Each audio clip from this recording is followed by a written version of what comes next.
ఇప్పుడు చెప్పండి రా అబ్బాయిలు, what to do what not to do. Iyer టీ20 బ్యాటర్ కాదన్నాడా బక్కోడు, అయ్యర్ కెప్టెన్సీకి పనికిరాడన్నాడా పొట్టోడు. ఇప్పుడు చెప్పండి రా, నా బ్యాటింగ్ నా కెప్టెన్సీ ఏ లెవెల్లో ఉన్నాయో, టీమిండియాకి ఎలాంటి కెప్టెన్ కావాలో, మిడిల్ ఆర్డర్లో ఎలాంటి బ్యాటర్ కావాలో, ఆ క్వాలిటీస్ అన్నీ నాలో ఉన్నాయా లేవా? ఆ సూర్యంగడ్ నా ముందు దేనికైనా పనికొస్తాడా చెప్పండి మీరే. ఈరోజు ఎస్ఆర్ఎస్తో మ్యాచ్ తర్వాత అయ్యర్తో ఆఫ్ కెమెరా మాట్లాడుంటే గంభీర్ అండ్ స్కై గురించి మేబీ ఇదే లెవెల్లో వార్నింగ్ ఇచ్చేవాడేమో మన సర్పంచ్ సాబ్. ఏం బ్యాటింగ్ అసలు. 220 టార్గెట్ చేసింగ్లో పంజాబ్ ఓపెనర్లే ఎరగదీశారంటే అయ్యర్ ఆడిన కెప్టెన్ ఇన్నింగ్స్ అసలు మ్యాచ్కే కాదు మొత్తం టోర్నీకే హైలైట్. అసలు ఒక్క మాట చెప్పండి, ఈ సీజన్ ఐపీఎల్లో అయ్యర్లా కెప్టెన్ ఇన్నింగ్స్ ఆడుతూ టీంని దగ్గరుండి నడిపిస్తున్న కెప్టెన్ ఇంకెవరైనా ఉన్నారా? నాకైతే ఎవరూ కనిపించలేదు. సూపర్ నాక్తో మ్యాచ్ దగ్గరుండి గెలిపించినా కూడా ఆ క్రెడిట్ మాత్రం తను తీసుకోకుండా ప్లేయర్లకు ఇచ్చేశాడు. పోస్ట్ మ్యాచ్ ప్రజెంటేషన్లో తన కెప్టెన్సీ గొప్పతనం కంటే శశాంక్ తనే అడిగి బౌలింగ్ చేసి మ్యాచ్ని తిప్పేశాడని, హాఫ్ సెంచరీతో తనిచ్చిన సూపర్ ఫినిషింగ్ కంటే ఓపెనర్లు సూపర్ స్టార్ట్ ఇవ్వడం వల్లే గెలిచామంటూ తనకంటే వాళ్లే మ్యాచ్ గెలిపించారని ఎలా మాట్లాడాడు. ఇలాంటి కెప్టెన్ కాదు, ఇలాంటి లీడర్ ఏ టీం కైనా దొరుకుతాడా? అందుకే నా దృష్టిలో అయ్యర్ అసలైన లీడర్ గా మారిపోయాడు ఈ మ్యాచ్ తో.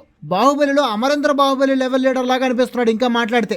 ఇక మ్యాచ్ గురించి మాట్లాడుకున్నా, వాట్ ఎ నాక్, వాట్ ఎ విన్. కళ్ళు చెదిరే పరుగుల వరద పారించారు ఈ మ్యాచ్ లో రెండు టీంల బ్యాటర్లు. అసలు మనం క్రికెట్ చూస్తున్నామా లేక బాంబుల ఫ్యాక్టరీలో పెళ్లిళ్ళు చూస్తున్నామా అనంటే జరిగింది న్యూ చండీగఢ్ లో ఈ రోజు శనివారం Punjab Kings versus Sunrisers మధ్య జరిగిన మ్యాచ్. రెండు టీంల బ్యాటర్లు సిక్సర్ల వర్షం కురిపించారు, బౌండరీలతో బౌలర్లను ఉతి కారేశారు. టాస్ ఓటి బ్యాటింగ్ దిగిన హైదరాబాద్ కి Travis head, Abhishek Sharma tsunami start ఇచ్చారు. పవర్ ప్లేలోనే 105 రన్స్ కొట్టి పవర్ ప్లేలో థర్డ్ హైయెస్ట్ స్కోర్ కొట్టిన టీమ్ గా నిలిచింది ఎస్ఆర్హెచ్. ఇంట్రెస్టింగ్ పాయింట్ ఏంటంటే ఫస్ట్ అండ్ సెకండ్ హైయెస్ట్ కూడా ఎస్ఆర్హెచ్ పేరు మీదే ఉంది, అది 2024లో కొట్టారు. ఇక ఈ మ్యాచ్ లో ట్రావిస్ హెడ్ 38 రన్స్ తో కొంచెం స్లోగా ఆడుతున్న అభిషేక్ శర్మ మాత్రం సిక్స్ల వర్షం కురిపించి 18 బంతుల్లో హాఫ్ సెంచరీ పూర్తి చేసుకోవడమే కాకుండా 28 బంతుల్లో 5 ఫోర్లు 8 సిక్స్లతో 264 స్ట్రైక్ రేట్ తో 74 రన్స్ బాది పంజాబ్ బౌలింగ్ ని ఊచ కోత కోశాడు.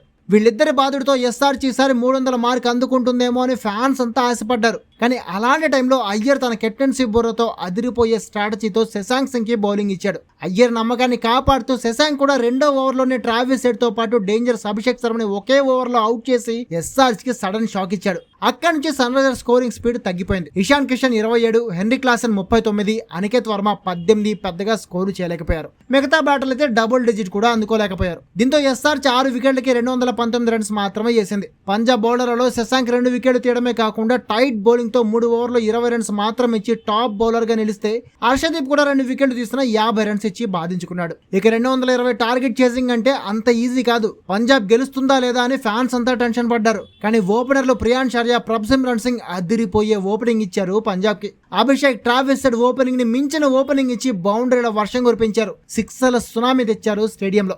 16 బంతుల్లోనే హాఫ్ సెంచరీ పూర్తి చేసిన ప్రియాన్ షర్యా 20 బంతుల్లో 5 ఫోర్లు 5 సిక్స్లతో 285 స్ట్రైక్ రేట్ తో 57 రన్స్ బాదితే ప్రభ్సిమ్రన్ సింగ్ కూడా 25 బంతుల్లో 4 ఫోర్లు 4 సిక్స్లతో 51 రన్స్ బాది హాఫ్ సెంచరీతో రెచ్చిపోయాడు. అయితే Sunrisers young spinner Shivang Kumar Punjab ని దెబ్బకొట్టాడు. 7వ ఓవర్లో ప్రియాన్ షర్యాని, 9వ ఓవర్లో ప్రభ్సిమ్రన్ ని అవుట్ చేయడమే కాకుండా 11వ ఓవర్లో 11 రన్స్ కొట్టిన కూపర్ కానడాని కూడా అవుట్ చేయడంతో పంజాబ్ ప్రెషర్లోకి వెళ్ళిపోయింది. కానీ అక్కడి నుంచి కెప్టెన్ శ్రేయాస్ అయ్యర్ అసలైన క్లాస్ చూపిస్తూ కెప్టెన్ ఇన్నింగ్స్ తో సూపర్ నాక్ ఆడాడు. మొదట నేహాల్ వాధేరాతో కలిసి ఇన్నింగ్స్ నడిపించిన అయ్యర్ ఆ తర్వాత శశాంక్ సింగ్ తో కలిసి టీం ని కంఫర్టబుల్ గా గెలిపించేశాడు. 33 బంతుల్లో 5 ఫోర్లు 5 సిక్స్లతో 209 స్ట్రైక్ రేట్ తో 69 రన్స్ బాది అన్బీటబుల్ హాఫ్ సెంచరీతో ఆఖరి వరకు క్రీజ్ లో ఉండి టీం కి దగ్గరుండి స్పెక్టాకులర్ విక్టరీ సాధించి పెట్టాడు. అయ్యర్ దెబ్బకి 18.5 ఓవర్లలోనే 223 రన్స్ బాధేసి సన్ రైజర్స్ ని మట్టి కనిపించి టోర్నీలో 3వ విక్టరీ సాధించడమే కాకుండా పాయింట్స్ టేబుల్ లో సెకండ్ ప్లేస్ కి చేరుకుంది పంజాబ్ టీం. ఇంకోవైపు పంజాబ్ చేతిలో ఓటమితో 4 మ్యాచ్లో ఒకే ఒక గెలుపుతో 6th ప్లేస్ కి పడిపోయింది సన్ రైజర్స్. మరి మ్యాచ్ చూసారు కదా, ఇప్పుడు మీరు చెప్పండి, అయ్యర్ బ్యాటింగ్ అండ్ కెప్టెన్సీ చూశాక ఇప్పటికీ అయ్యర్ టీమిండియాలో పనికిరాడంటారా? అండ్ టీమిండియా కెప్టెన్ గా స్కై బ్యాటర్ అంటారా, లేదంటే అయ్యర్ బెస్ట్ ఆప్షన్ అంటారా? అలాగే ఈ మ్యాచ్ మీకు ఎలా అనిపించిందో కూడా కామెంట్ చేసి చెప్పడం మర్చిపోకండి.